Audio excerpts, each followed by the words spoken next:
everybody, and welcome.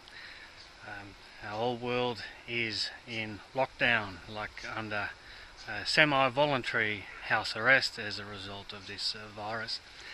There's a lot of angst, fretting, and negativity, and so at time I'll think, look, let me share some positivity and some helpful messages. It's hard to think what else we can do in the world but to kind of promote some positivity and some helpful messages,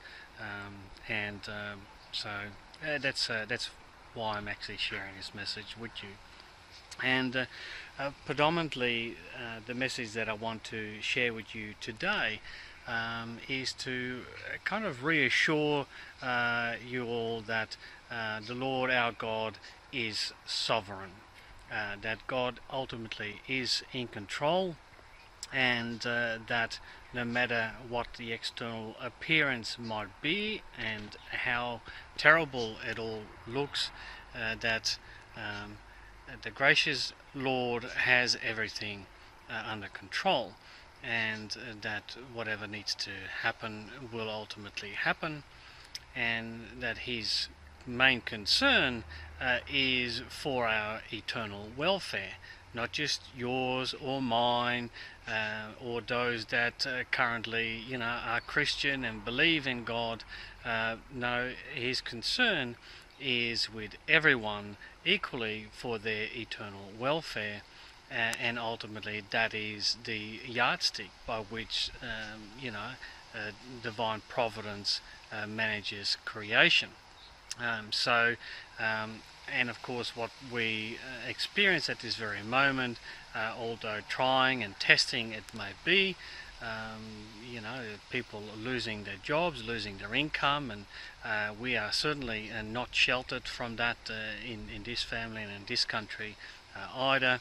I've got two young adults now without jobs at home, and a bit more challenging to deal with all of that. And some of us in this nation struggle even to find the very basics, such as toilet paper.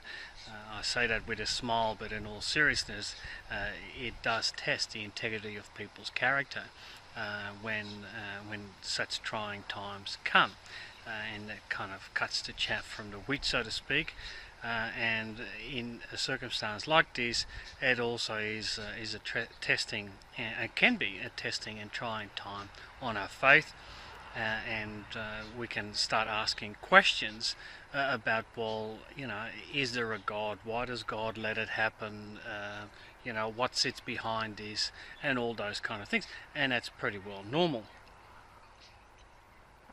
So, well, let me share you a verse from Isaiah to reassure you, and this verse is from Isaiah 55, and it reads like this: "So shall my word be that goes forth from my mouth. It shall not return to me void, but it shall accomplish what I please, and it shall prosper in the thing for which I sent it." In other words, the Alpha and Omega, the beginning and the end, he who is, who was, and who always will be, is fully in control and sovereign. Now, what does that mean for us? What it means for us is a number of things, I suppose, some rules or guidelines that we can take to heart that might be helpful, and especially in a trying time. So the first one that we need to consider, and I've got 6 here for you, and hopefully they help. One is to submit to God. Submit to reality itself, to the one Creator who is in control, and to the nature of divine providence and the ultimate existence, whatever is true and good. And that means that at the same time we should have nothing to lose ourselves. If we fully submit to that, and prioritize that in our heart and mind rather than our own feelings or what we want it to be. um, you know, that is the best way to be. And I've said that before, that the only way to be truly happy and fulfilled and have a sense of lasting inner peace that can only exist if we actually live in accordance with objective reality as it manifests in reality. And that is not necessarily the external world, which in a main part is just an appearance, has an apparent autonomy, as do we. So the first one is to actually submit to God. The second rule, a guideline I would offer you is to pray for guidance. Of course, heaven is within. The Lord also communicates through our conscience from within.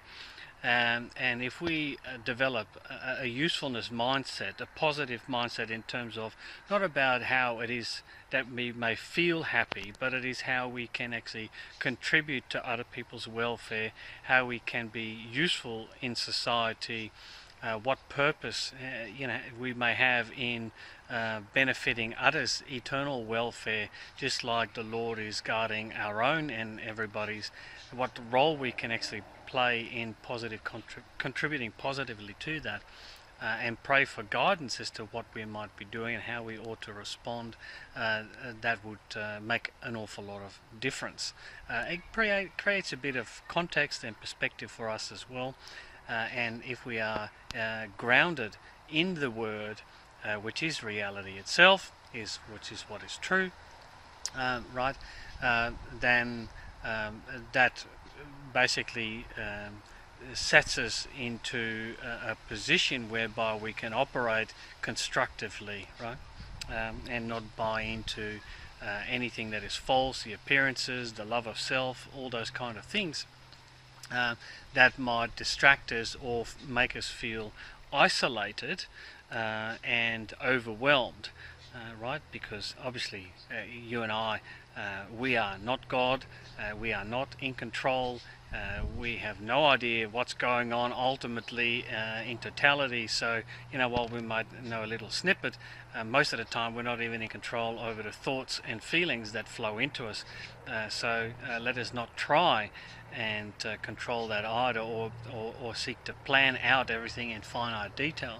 Let's just on a daily basis, as the Lord's Prayer says as well, give us today our daily bread, and further on as well in Matthew, fret not about tomorrow, because sufficient for today are the worries of today.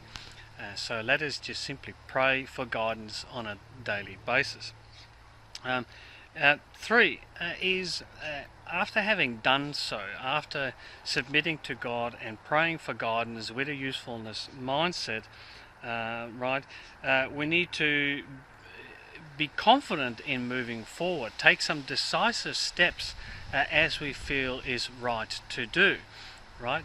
Live in integrity, behave in a way that you believe is right, confident that you are doing the right thing from the right intention. So we do have to act as if of self. We do have to make decisions. We do have to act. We can't just lay placid on our backs or stand up with arms by our side and wait for life to happen. That is not how things operate. So we do have to have some confidence that we need to move forward. We can do that with humility and an open mind, and be ready and willing to change if need be. So without our ego taking over, take some decisive steps moving forward. We have to have some level of assertiveness about us in order to actually contribute constructively in this realm. So that would be the third point that I would make, guideline. The fourth one, I've already touched on that very briefly, and that of course is that you have to be willing and ready to change. this whole virus, the environment, has caught most of us by surprise, and certainly the actions of government and the speed at which things change on a minute-to-minute basis. So, in the same way, we have to be ready and willing to change, because whatever we may believe will happen, or whatever we think may happen, it may not look like what we think it will look like. It may not come as quick as what we like it to be. So while we may have confidence that all good comes to us, if we live from a life of integrity, and we pray and we believe we're going forward, or some things will come, that could be healing, that could be a new job, that could be a lot of different things, right? We are being looked after. Our eternal welfare, our spiritual welfare, our character, our eternal happiness and longevity in that, the lasting eternal fulfillment is what we are aiming for, not today or tomorrow's short-lived feeling of bliss, right? Eternal bliss looks a bit differently. So the road to that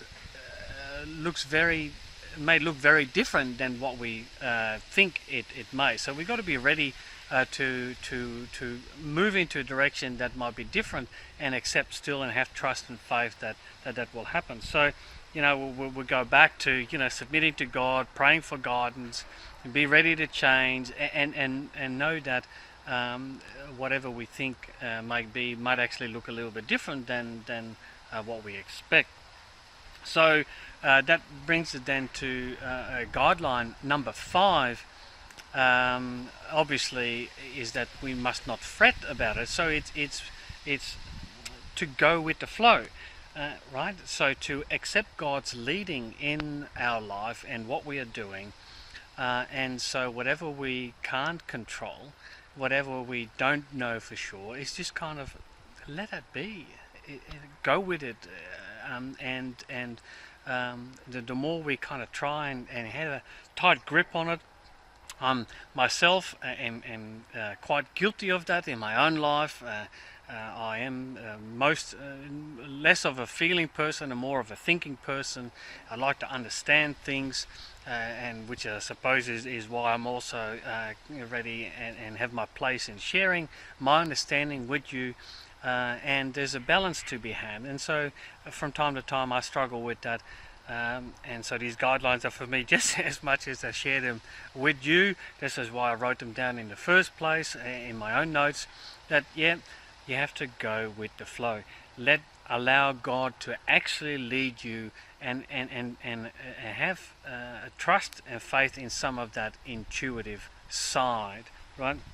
And then finally, the final guideline note that I took down that I have for you is that we have to accept the outcome, right?